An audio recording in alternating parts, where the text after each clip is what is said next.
Welcome to the course. In this course we will see how to implement a simple VHDL design on FPGA. In detail we will see how to design VHDL code for 4-bit counter, a 7-segment hardware driver, and how to control the 4-bit counter using an external push button or switch.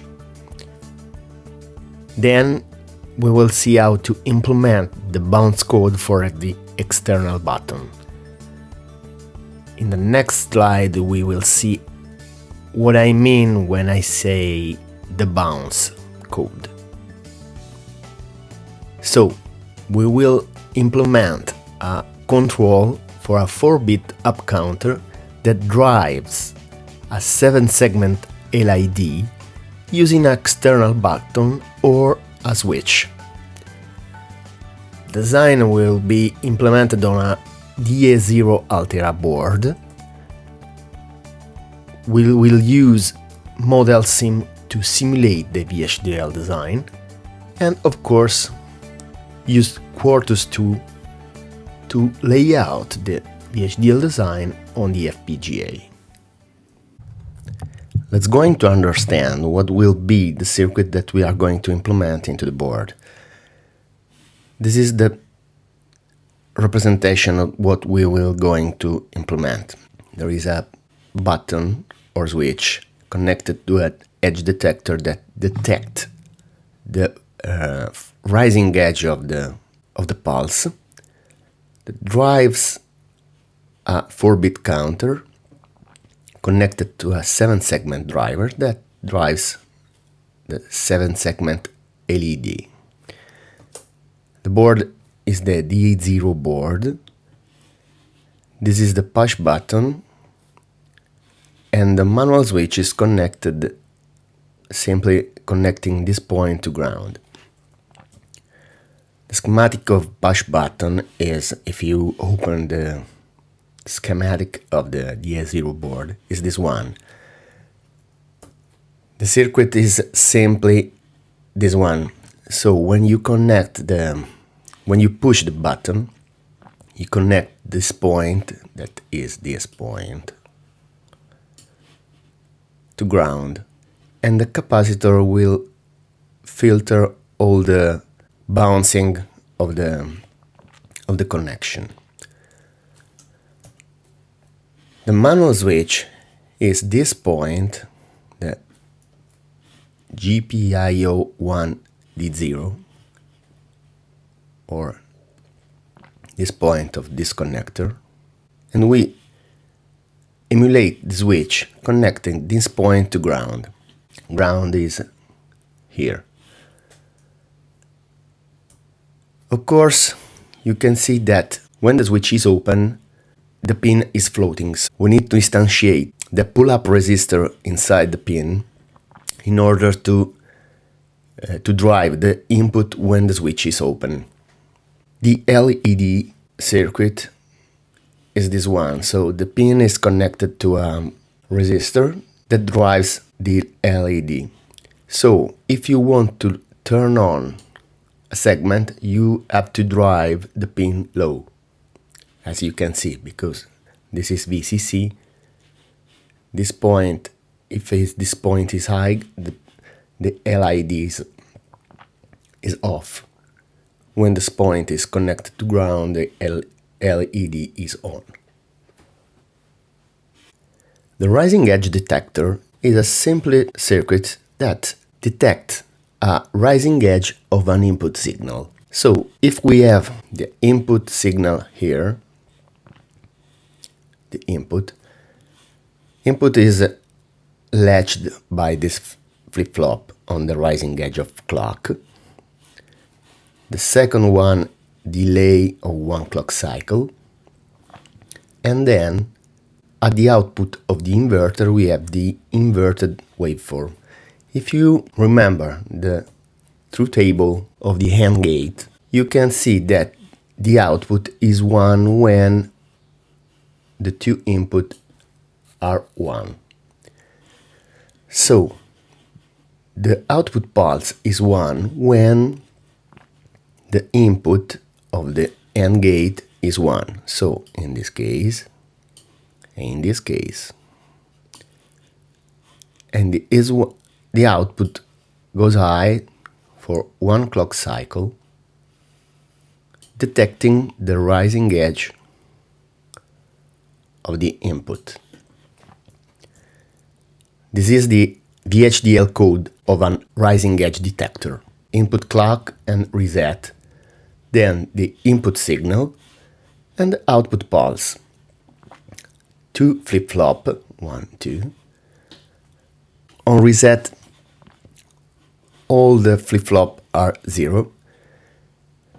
Then the first sampling, second sampling, and first, second, and the output assigned as not R1 input and R0 input. You can see that output is strobed with another flip-flop. So in this sketch we need to add the real output is this one.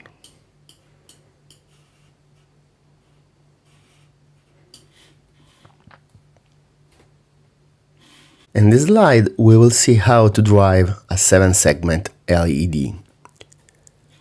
This is the representation of the LED. So we will connect bit 0 of our bus to segment A, bit 1 to segment B, and so on to bit 6 to segment G. As we said before, if we want to drive a segment on, we have to drive the input of the 7-segment display low, because we have this point connected to VCC. So if this point is high or VCC, the LED is off. When we drive this point low, the LED is on. And this is an example of mapping an 4-bit input to 7-bit output. In this case, when we want to drive 0 to the segment, so in this case we want to drive 0, we have to turn on all the ring of the LED but G. So starting from A, we have to turn on A, B, C, D, E, F, but G. This the bit 7. Or for instance, if you want to turn on 1 on LED, we have to turn on B and C. So A is 1, is off, B, C on, and all the segments are off, all the other segments are off, and so on. In the previous slide we saw how to implement the 7-segment driver, the edge detector. Now we understand how to implement the 4-bit counter. This is an example of a VHDL code of 4-bit up counter. And in this case we have input clock, reset, counter enable, and output counting. We need to declare an internal signal R counter of type unsigned. We need to declare the numeric standard library in order to use unsigned. And the process is a simple process where under reset we reset the counter to 0, and on each rising edge of clock, if the counter enable is 1, we counter plus 1, and that's it. As last step, we need to assign the R counter to the output. The assignment In the assignment, we need to typecast to standard logic vector the R counter to the output, because our internal signal is unsigned and the output signal is standard logic vector. If we want to simulate and lay out our code, we have to use Modelsim and Quartus. If you already have the DA0 board, simply install Quartus II Design Suite provided with the included DVD. If you don't have the DA0 board, you can download the Quartus II web edition from the Altera website at altera.com. If you want to find a direct download link, simply go to surf-vhdl.com and there is a blog post that will drive you to download the suite.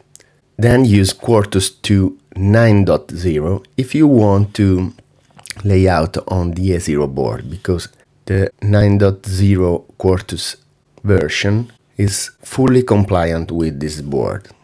This board is provided with a Cyclone 3 FPGA, and the Cyclone 3 is available since the Quartus 9. Quartus 10 doesn't have the possibility to lay out on Cyclone 3. Let's see how to simulate our design using Modelsim.